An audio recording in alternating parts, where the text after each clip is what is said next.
안녕하세요. 강신우의 교회음악 강의를 맡아 진행하는 강신우입니다. 쉬어가며 듣는 이야기 7번째, 팀 문화 활성화 바람직한가입니다. 오늘은 쉬어가고 싶은 마음에서 교회와 관계되지 않은 세상 얘기를 하려 합니다. 이 세상에는 다양한 문화와 제도가 있습니다. 그 가운데 내가 경험한 팀 문화와 부가세에 얽힌 이야기입니다. 한국에도 팀 문화를 활성화하자는 의견이 있다는 글을 신문에서 보았습니다. 미국에서는 팁플레이션이라는 말이 생겨나고 있는 지경입니다. 팁을 지불하는 소비자에 대한 압력과 높아지는 금액입니다. 한편 패스트푸드의 드라이브 스루마저 팁을 주어야 하는 데서 오는 이 관습이 미국 사회에 어려움을 더하고 있습니다. 미국과 같은 외국에서는 자동차를 타고 맥도날드 같은 데 가서 주문을 하고 자동차를 타고 가서 물건을 받는 그런 드라이브 스루라는 게 있습니다. 거기에서도 팁을 줘야 된다는 것입니다. 지금 그래서 미국 사회에서도 이 팁에 대해서 많은 말이 있는 것 같습니다. 이로 인한 갈등과 스트레스를 더하고 있는 것입니다. 나는 한국과 이곳 뉴질랜드에서 생애 거의 반반을 살아오고 있습니다. 한국과 이곳은 팁 문화가 없고 부가세 제도가 다행히도 같아 불편이 없이 살아오고 있습니다. 한국에서는 고급 호텔의 식당에서는 10%의 부가세와 봉사료 10%가 추가되는 것으로 알고 있습니다. 그러나 이곳에서는 이러한 제도 역시 없는 팁 청정 국가입니다. 가끔 미국에 가게 되면 불편하고 부자연스러운 것이 팁 문화이고 음식값에 따라 부과되는 주세인지 부가세입니다. 미국에서 식당에 가면 과잉 친절을 말이나 행동을 통해 경험하게 됩니다. 커피를 마시면 곧 리필을 해주거나 자주 다가와서 필요한 것이 없나 묻곤 합니다. 한 번은 미국에서 아들과 만나 한국 식당에서 식사를 마친 뒤에 아들아이가 팁을 계산하여 테이블에 놓고 카운터에서 내가 크레딧 카드로 음식값을 결제하였습니다. 그때 나의 카드가 외국 것임을 알고 다른 나라에서 오셨군요 하며 반가이 여직원이 인사하였습니다. 떠나려는데 그 여직원이 차가운 얼굴로 팁 주셔야죠 하는 것이었습니다. 서로가 당황스럽고 민망한 일이었습니다. 우리 부부는 유럽을 여행할 때 몇 차례 영국 여행사의 코치 투어를 하였습니다. 버스 단체 여행을 얘기합니다. 이때 호주 사람들과 함께하면 서로가 익숙하여 불편함이 없는데 미국 사람들과 함께하면 불편한 것은 팁으로 인한 것입니다. 방문하는 곳에서 현지 가이드가 안내를 마치면 미국 사람들은 꼭 팁을 주는데 주로 동전을 준비하여 가이드에게 팁을 주는 것입니다. 그것도 폐쇄된 장소가 아닌 길 위에서 나로서는 보기에 민망하였습니다. 그들이 동전을 쥐어주는 자체가 나에겐 어색하고 피곤하였습니다. 이 현지 가이드는 규정에 이의한 보수를 받는 전문 직종입니다. 미국에서 팁에 의존하는 직종은 팁을 예상하고 고용주가 시급을 정상적으로 지급하지 않는 것이 일반적입니다. 해외여행을 하다 보면 현금을 사용하는 때가 자주 있습니다.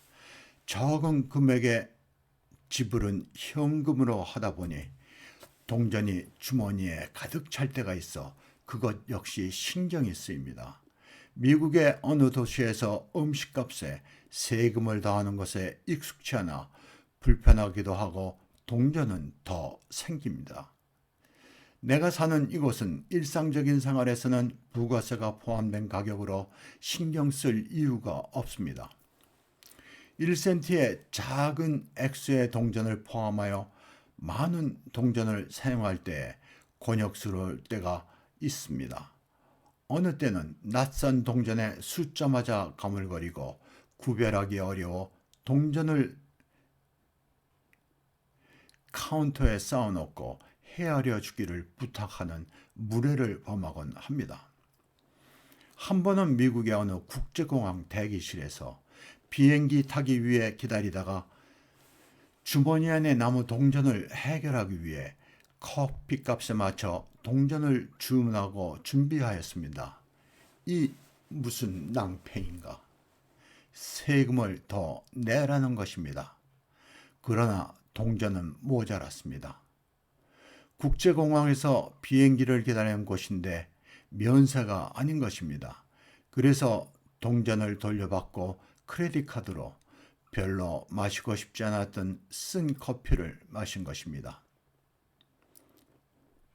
이들 관습과 제도는 서로 간의 갈등과 스트레스를 피하기 어려운 것입니다.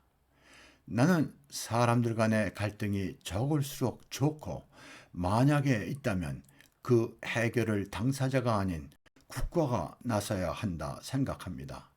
나는 어느 분쟁을 서로 간에 합의하여 해결하라는 것은 국가나 단체가 무책임한 것이 아닌가 합니다. 이건 뉴질랜드는 서울시 인구의 반 정도로 작은 나라입니다. 땅덩어리는 한국의 2.7배가 큽니다. 이곳 제도 가운데 가장 좋은 제도는 개인이나 단체 간의 갈등이 있을 때 이해 당사자는 절대 서로 만나는 것을 법으로 금하고 있습니다. 만약에 분쟁의 대상인 상대를 찾아가거나 연락을 하면 법으로 처벌받는 것입니다. 이웃 간의 사소한 불편도 신고하면 무엇이든 해결하여 줍니다. 심지어 교통사고로 차는 물론 인적 사고가 있어도 모든 것을 법에 따라 국가가 책임지고 처리합니다. 가해자와 피해자는 서로 만나지 못하게 되어 있습니다. 뉴질랜드에는 모든 국민이 부담하는 사고와 관계된 ACC라는 강제보험이 있습니다.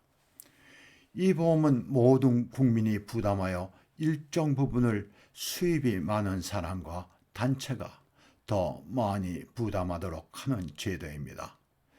그러나 이를 많이 부담하는 부자나 단체가 크게 불만을 갖지 않는 것 같습니다. 이 제도는 세계에서 뉴질랜드만이 유일하다고 합니다.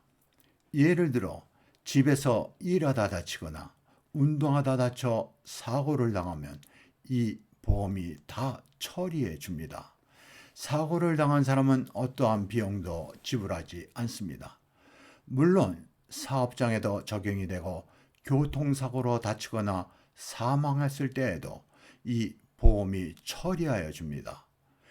교통사고에서 물적 책임만을 자동차 보험이 해결해 줍니다. 이 제도로 이곳 자동차 보험은 다른 나라들에 비하여 보험료가 적다고 합니다. 이 제도 때문인지 과격한 컨택 스포츠인 럭비가 세계 최강국이 뉴질랜드입니다. 컨택 스포츠라는 것은 럭비같이 몸을 상대방하고 부딪히면서 하는 그러한 운동을 얘기합니다.